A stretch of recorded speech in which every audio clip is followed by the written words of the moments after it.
খালি মায়া মায়া মায়া তোমার অতীত। মায়ার জিকির করা কবে বন্ধ করবা? বাপ বেটি মিলে আমাকে হাড়ি আলাদা করছিস না? বুঝছি। তোর এই বাড়ির থেকে বাইর করার সময় ঘনে আইছে। আর শুনলাম বাবু তোমার সব সয় সম্পত্তি হাতায় আর পাইতারা করতেছে। আমি কি মিছা কথা কইতাছি? আর বোকামি করিস না, নিজের হক বুঝে ল। বেশি বাড়াবাড়ি করলে হয়তো আমার এই বাড়িতে থাকতে দিব না, বাইর করে দিব। পরবর্তী পর্ব আসছে খুব শীঘ্রই। আসসালামু আলাইকুম বন্ধুরা, কি ঘটতে চলেছে বদসুরাত নাটকের ২৭ নম্বর পর্বে? গল্প এবার নিতে যাচ্ছে এক ভয়ঙ্কর চমকি দেওয়া মোড়, যা দেখে আপনি সত্যিই অবাক হয়ে যাবেন। এই পর্বে এমন কিছু ঘটনা সামনে আসবে যা শুধু সম্পর্ক নয়, বিশ্বাস, ভালোবাসা সব কিছুই ভেঙে চুরমার করে দেবে। ভিডিওটা শুরু করার আগে ভিডিওটি যদি ভালো লাগে অবশ্যই লাইক, কমেন্ট এবং চ্যানেলটি সাবস্ক্রাইব করে পাশে থাকবেন। শুরুর দিকেই আমরা দেখি নিজের গোপন ব্যবসার এক জরুরি কাজে হঠাৎ করেই বিদেশে পাড়ি জমায় বদরুল, আর ঠিক সেই সময়ে একা হয়ে পড়ে মায়া। একটা অচেনা বাড়ি যেখানে কেউ তাকে আপন করে নেয়নি। চারদিকে অচেনা মুখ, অবহেলা, অপমান আর চাপের ভিড়ে দিনগুলো হয়ে ওঠে তার জন্য অসহনীয়। অন্যদিকে জামাল আর মরিয়মের জীবনে নেমে আসে এক ভয়াবহ বিপর্যয়। এবার শুধু আর্থিক সংকট নয়, এর সাথে জড়িয়ে আছে নির্মম বিশ্বাসঘাতকতা। যখন জামাল নিজের মা, ভাই, বোনকে সাহায্য করতে অস্বীকৃতি জানায়, ঠিক তখনই তার নিজের পরিবার চতুর কৌশলের সব সম্পত্তি নিজেদের নামে লিখিয়ে নেয়।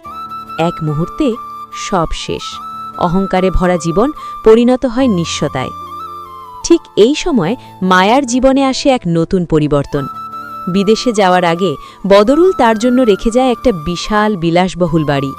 সবকিছু থাকা সত্ত্বেও মনের ভেতরের একাকিত্ব আর কষ্ট তাকে শান্ত থাকতে দেয় না। আর তখনই সে জানতে পারে জামাল আর মরিয়ম খুব কষ্টে দিন কাটাচ্ছে।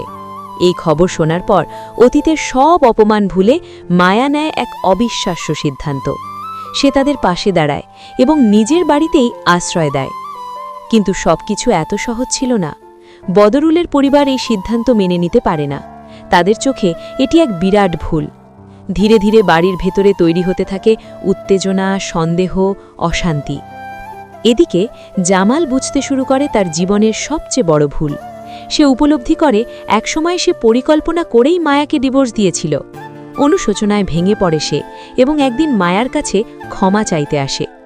কিন্তু ঠিক তখনই ঘটে যায় আরেকটি চমক।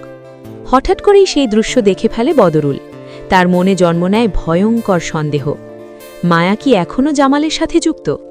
এই সন্দেহকে আরও উস্কে দেয় বদরুলের ভাদি, যে পুরো ঘটনাটাকে অন্যভাবে উপস্থাপন করে এবং মায়ার বিরুদ্ধে তৈরি করে এক ভয়াবহ পরিস্থিতি। মায়া পড়ে যায় এক কঠিন দ্বিধায়।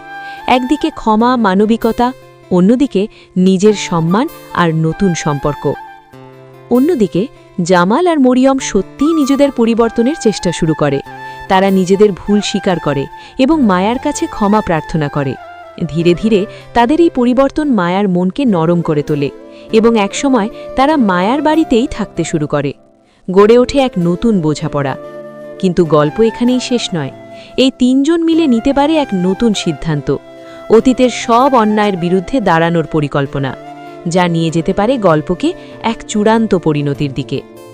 সব মিলিয়ে বদসুরাত নাটকের এই পর্বে একদিকে থাকবে মায়ার একাকিত্ব, অন্যদিকে জামাল ও মরিয়মের নতুন করে উঠে দাঁড়ানোর লড়াই, আর সবচেয়ে গুরুত্বপূর্ণ মায়ার সেই সিদ্ধান্ত যেখানে তাকে বেছে নিতে হবে ক্ষমা না প্রতিশোধ। আপনার কি মনে হয় মায়া শেষ পর্যন্ত কি সিদ্ধান্ত নেবে? জামাল ও মরিয়ম কি সত্যি বদলে গেছে, নাকি এর পেছনে লুকিয়ে আছে অন্য কোনো রহস্য? আর বদরুলের সন্দেহ, তা কি ভেঙে দেবে সব সম্পর্ক, নাকি একদিন সত্যি সব প্রকাশ পাবে? নিচে কমেন্ট করে আপনার মতামত জানাতে ভুলবেন না। আর এমন দারুণ নাটকের আপডেট পেতে এখনই চ্যানেল সাবস্ক্রাইব করুন। স্টে টিউনড, কারণ আসল চমক এখনও বাকি।